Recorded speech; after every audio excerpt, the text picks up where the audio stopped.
പാതി പിന്നി നിൽക്കവേ എന്തു നൽകുവാൻ എന്നെ കാത്തു നിന്നു നീ.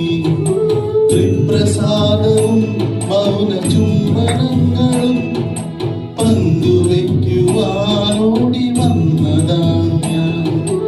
രാഗചന്ദനം നിന്റെ നെറ്റിയിൽ തൊടാൻ രൂപകന്യയായോടി വന്നതാണ് ഞാൻ. അമ്പലത്തിൽ